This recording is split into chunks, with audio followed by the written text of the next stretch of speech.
You ever have any like silverware or something that you use consistently and it starts to rust, right? And you look up all the DIY tactics and all these different types of things trying to get that rust out. You try to, I don't know, lemon, you try vinegar, you try all of these different things, the aluminum foil, the soaking, all these different things, and nothing seems to work. And you're like, okay, well, I'm just going to put it back and then I'll revisit it, right? And every time you open up that drawer, that cabinet, you see that rusty tool. Now I'm gonna make it make sense, but hi, this is Marissa with Marissa Moments. Because what God has put on my heart to share with you is that we're in the season of transition, right? Transition is what I receive. And no, I'm not reading, I'm receiving. The reason why God gave me the illustration of the rust is because you've done your due diligence, right? You've done everything that you are capable of. You've asked other people to help you. You've looked up the treatments and the techniques and all of those different types of things, yet nothing helps. And if anything, what I receive is that the rust has gotten larger. And what God is saying in this moment is that it's time to let it go. It's time to let it go. How much more effort are you going to put into trying to alleviate and dissipate this rust, right? When it refuses to go. Now, remember, take it how it resonates, because yes, this message is for you and it's much deeper than a rusty spoon. If you're picking it up, then it is for you. God is saying that we spend so much time, so much energy, so much attention on trying to focus in on that rust, right? In order to feel like we're the one that we can take care of it. We're going to clean it up. Now, let's be clear, right? Because I also hear that there are some people out there that are able to get rid of that rust, but that just does not happen to be one of your gifts. That's not one of the things that you do. You've made the attempts. You've done your due diligence. You've tried and tried and tried again. And now you're starting to claim it as a antique, right? A family heirloom, right? Oh, okay. I need you to pick up what I'm putting down right now, because right now what you're saying is that rust is your inheritance, right? It's your inheritance. However, guess what happens? If you cut yourself on that rust, you're going to have to go get a tetanus shot, right? You're going to have to heal from that wound that rust gives you. Yet you're the one who's hanging on to it because you fear letting it go, because you fear other people's judgment. Didn't your mama give that to you? Didn't your auntie give that to you? Didn't your great grandparents give that to you? And what we're in a season right now of saying is like, yes, they did. But guess what? I've tried everything that I possibly could, and now I have to let it go. Whew.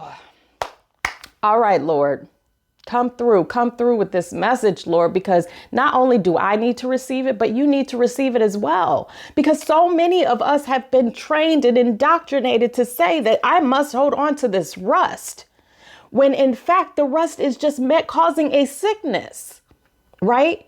Let's take another example. And what God has put on my heart to say, lead, right? Lead in the paint. Now, depending upon where you are in the world, right?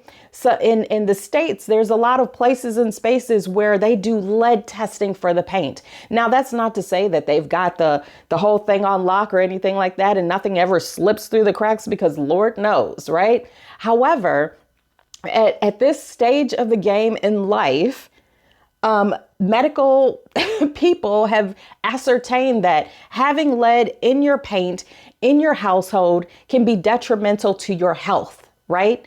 And it could be in small trace amounts, right? But we also know that paint that's probably got lead in it is going to be inexpensive, right? So, I mean, I got to paint the house and I don't got that much money. So maybe I will just pretend I don't see the warning on it and pretend I don't see the content in it in order for me to have something inexpensive so I can just coat my home. Meanwhile, you're painting all the walls, you're painting every single part of your safe space, and now it's making you sick.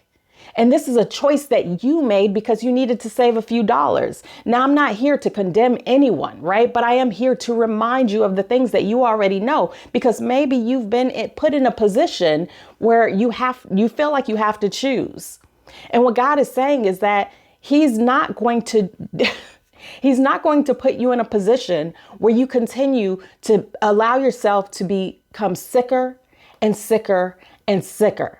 right? There is a purpose behind that pain, but we come to a crossroads is what I see when we have to decide, are we going to continue to choose the rust? Are we going to continue to choose the lead? Are we going to continue to choose the generational curses? Are we going to continue to choose the toxicity? Are we going to continue to turn our back on him, right? Instead of gearing towards a different direction that may feel uncomfortable. And the reason it's uncomfortable is because we've never been taught these roads, right?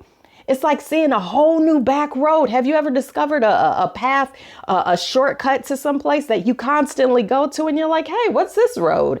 And you decide to travel down it and come to find out it's a shortcut to the place that you love going to, right? And now all of a sudden, it's like the world is opened up and you don't even know if you want to tell anybody because, man, I don't want these roads to get backed up too. But you got this new shortcut. So maybe you let a few people in on it and then they let a few people in on it and they let a few people in on it. And all of a sudden, it is the easier mode of transportation. Now you have created a new path. And that is what God is telling you to do right now. I'm trying to get this angle right at the same time. But I need you to hear me. I need you to understand and I need you to apply, right? At the end of the day, it comes down to your own personal decisions, right? And I got to angle the light on me because I need you to see me. I need you to hear me, right? If this is your time to break those generational curses, to break those chains, to separate yourself from the stigma that comes along with healing as it relates to your family, to your core unit. Because what I also receive is there's a lot of people who put things on you that they wouldn't accept for themselves, right? They want you to have peace and acceptance of things that they would never accept a single day in their life because I could never, but you should. Right? They pass on that somebody else is trying to give them a set of rusty spoons and they look at them. They're like, that's disgusting. Meanwhile, they say, hey, you want these rusty spoons? But they don't angle it as rusty spoons. They say, hey, look, these are precious gems that have been passed down from generation to generation. But what they forget to remind you is that they just passed it up. They were just as precious then, right?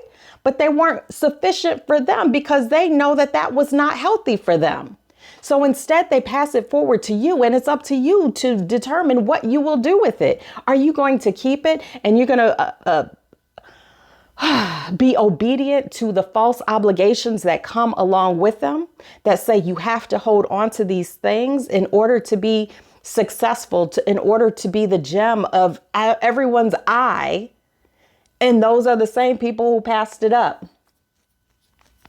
Right. I'm not going to keep going on and on because God has put this word on my heart and I definitely have to share it with you, obviously. So the question is, what do we do when we are able to actually see and understand that that proverbial rust is there and it's not going anywhere? And so now we are no longer able to use it and now it is just taking up space. What do we do when we have recognized and run testing and understood that our home is completely covered and coated with lead, which is making us sick? That is your question to answer and then take action on. But at the end of the day, the main answer is God, first and foremost. And the best way through him, okay, of course, we know Jesus, but it's by healing. Is by no longer accepting the things that keep you in a state and place of damnation. Is to accept the fact that you are capable and able and ready to ascend. It is to understand and know that you are deserving. Grace is upon you. The same grace that you bestow upon everyone else is upon you as well. And it's not now time for you to walk in it because this is your season.